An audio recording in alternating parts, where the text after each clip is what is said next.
ભરૂચમાં નવજીવન સ્કૂલ પાછળથી ટાટા એલપીજી ગાડીમાં શંકાસ્પદ ઘઉંની હેરાફેરી ઝડપાઈ હોવાનું સામે આવ્યું છે। 18,190 કિલો ઘઉં અને ટ્રક સાથે બે શખ્સોની એસઓજી પોલીસે ધરપકડ કરી કુલ 15.45 લાખનો મુદ્દામાલ જપ્ત કર્યો છે। સમગ્ર જાણકારી અનુસાર એસઓજી પોલીસે શંકાસ્પદ સંજોગોમાં ઘઉંની હેરાફેરી કરતા બે શખ્સોની ધરપકડ કરી છે।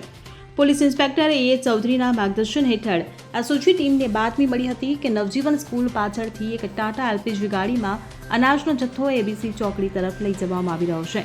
ત્યારે બાતમીના આધારે પોલીસે એક એલપીજી ગાડીની તપાસ કરતા ગાડીમાંથી 18,190 કિલોગ્રામ ઘઉંનો જથ્થો મળી આવ્યો હતો, જેની પૂછપરછ કરતા ચાલક પાસે આ જથ્થાના કોઈ બિલ કે આધાર પુરાવા ન હતા અને આરોપીઓ કોઈ સંતોષકારક જવાબ આપી શક્યા ન હતા, જેને લઈ પોલીસે બે આરોપીઓની ધરપકડ કરી આગળની કાર્યવાહી હાથ ધરી છે।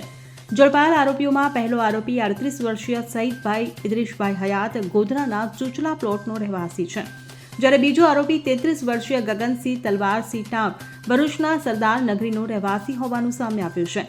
આ સમગ્ર મામલે એસઓજી પોલીસે 5.45 લાખની કિંમતનો ઘઉંનો જથ્થો અને 10 લાખની કિંમતની ટ્રક મળી કુલ 15.45 લાખનો મુદ્દામાલ જપ્ત કરી બંને આરોપીઓ વિરુદ્ધ બીએનએસએસ કલમ હેઠળ કાયદેસરની કાર્યવાહી કરવામાં આવી છે। કેતન મહેતા સાથે CN24 ન્યૂઝ ભરૂચ।